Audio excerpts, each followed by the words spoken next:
Gagawa ko ng plano. Ibabangko ko yung pera ko. Ilalagay ko dito yung pera ko. Alam mo ba, sa lahat ng gagawin mo na yan, at mag-isa ka lang, hindi ka yayaman. Okay? Maaari siguro long term. After 10 years, may mga naging milyonaryo, di ba? 20 years. Pero, oh my God, it's 20 years. Nagmamadali tayo sa buhay. Okay? So, hindi ka yayaman agad kung mag-isa ka lang. So, Doc, anong kailangan ko? Kailangan mo na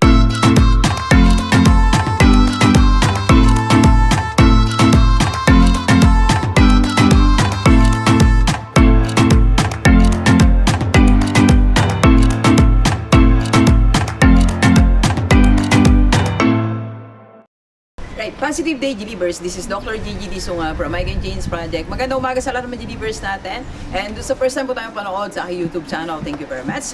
Please subscribe, click mo po yan, Doc Gigi Sunga. And sa lahat ng gusto magpa-coach kay Doc, or if you want to start, advertise, or improve your business, just PM me sa aking personal FB. Or if you want to join the lineup of investors ng Rockstar Holding Corporation, just PM me sa aking personal FB. Right?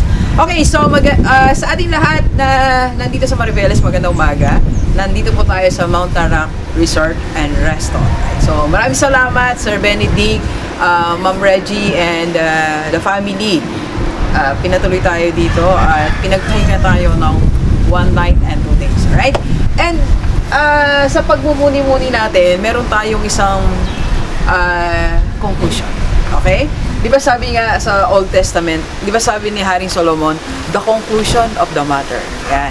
Lahat ng bagay may conclusion. Di ba nung high school naman tayo, di ba nag-activity tayo, science, chemistry, biology, physics, earth science, ako inabot niyo pa yung earth science. Di ba lagi sa dulo, susulatan natin yung sabi ng teacher, I therefore conclude, di ba? So, I'm going to give you the conclusion of the matter sa pagyaman. Alright? So, hindi pa mayaman si Doc, payaman pa lang. Payaman pa lang ang Rockstar Holding Corp. So, ganito, the conclusion of the matter is, sa usapang pagyaman tayo, ganito, hindi pala tayo kailanman yayaman on our own effort. So, kung ikaw ngayon, as an individual, nanonood ka sa akin, OFW, empleyado, sa bahay, naiisip mo na yayaman ako in 3 years, in 5 years, 10 years. Na ang gagawin mo ganito, okay? Magpaplano ako, mag-iipon ako, mag-a-abroad ako, magsisikap ako, gagawa ako ng plano, ibabangko ko yung pera ko, ilalagay ko dito yung pera ko. Alam mo ba, sa lahat ng gagawin mo na yan, at mag-isa ka lang, hindi ka yayaman. Okay? Maaari siguro long term. After 10 years, may mga naging milyonaryo, di ba? 20 years. Pero, oh my God, it's 20 years. Nagmamadali tayo sa buhay. Okay? So, hindi ka yayaman agad kung mag-isa ka lang. So, Doc, anong kailangan ko? Kailangan mo ng 7 tao. Alright? So, the conclusion of the matter, this is just my own opinion. You need these 7 people para ka yumaman. Okay? So, kung nagpaplano ka ngayon, yayaman ako on your own scratch sheet. Okay? Ano mo yan, isang tabi mo, humanap ka ng 7 tao for this, right? So, 7 tao na makakapagpayaman sa'yo na dapat meron kang kasama. Ngayon, ako nga nagbilang ngayon, 3 lang, kaya pala hindi pa kayo mayaman eh. Kulang pa ng 4. Dapat meron kang 7 tao sa paligid mo, sa kaliwa mo, sa kanan mo, alright? Okay, so una-una, kailangan mo ang unang tao na kailangan mo, eto sa pagsisimula pa lang as you start your journey para kayo yumaman. Sa pagsisimula, dapat may isang tao na nagbebenta para sa'yo. Someone who is selling your products, someone who is selling your services. So, siyempre, ang prerequisite nun, meron kang binebenta, meron kang pinoprovide na service, and there should be someone who will be doing that. So, kaya hindi ka yayaman. Kung ikaw nagawa ng produkto mo, magdamag, inaayos mo yung produkto mo, halimbawa gumagawa ka ng journal, notebook na ibebenta mo, ginawa mo, didesign mo, tapos sa gabi, bebenta mo online, tapos magpa-follow up ka, no? So, hindi ka yayaman. Ikaw nag-design, ikaw nagbenta, ikaw nag-transaction, ikaw nagpadala, hindi ka yayaman, kapatid. Pag-design mo, there must be someone who will sell that. Alright? Meron kang isang taga-benta. Yun yung unang taong hanapin mo. Pangalawang tao na dapat meron ka. Mahangin naman, universe, pero I like it. Okay? Pangalawa, na tao na kailangan mo para kayo yumaman, you need someone to advertise you, your products, and your services. Sales and marketing. Someone who will sell your product, someone who will create something, marketing, marketing tool or marketing strategy para mabenta yan. Someone who will advertise your business. Okay? So, mali po na ikaw uli ang nag-design, nag-advertise, nagbenta, nag-deliver. No, hindi kayo yaman. Okay? Pangatlong tao na dapat meron ka para kayo maman. Someone who will organize everything in your life. Alam mo, minsan, i-organize mo pala yung sarili mo. Anong gagawin mo? Ilalagay mo sa bag mo. Ano, maubos na yung 30 minutes mo. Alam mo, ako nagpapasalamat ako kay Kat. Ilagay nyo nga dito picture ni Kat. Yung malaki yung kasama niya yung jowa niya. So, alam mo, ilang oras natitipid ko sa kanya? Organizing everything in me. So, pagdating ko sa office, nandiyan na, pipila niya na yung 6 na vitamins. Coffee, ayos. Hanap nito. Kung ako noon, siguro mga 2 hours. Sayang 2 hours. If there is someone who will help you to organize things. Not only the things, pati mga events mo, pati susunod-sunod na gagawin, someone who will be overlooking all these things. Ito pala yung gagawin mo, ito yung dapat. Okay? Ito yung meeting mo, ito yung mga dapat mong i-prioritize. Right? And number 4, ika-4 na tao na tutulong sa'yo para kayo maman is someone who will execute your plan. Dapat may nag-execute. May naisip ka, execute mo to. Okay? Tingnan yung mga mayayaman. Tapos si Grant Cardone, may Johnny. Di ba? Si Johnny nag-execute. Si Ty Lopez, meron siyang Dr. Mer. Si Dr. Mer ang nag-execute. Tingnan mo yung boss mo. Kung ikaw empleyado, di ba taga-isip siya, nandun siya sa malamig na office niya, magandang table niya.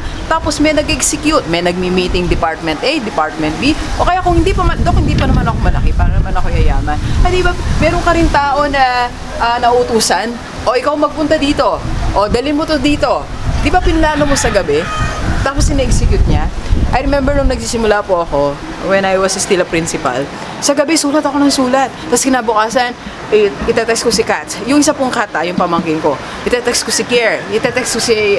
so ito, pakigawa nga, pakidala to, someone who will always execute what you think. Right? Kasi pag walang nag-execute, bukas wala na yan. Kaya alam nyo, ito meron akong sinulat dito. Ayoko mo nang banggitin kung ano.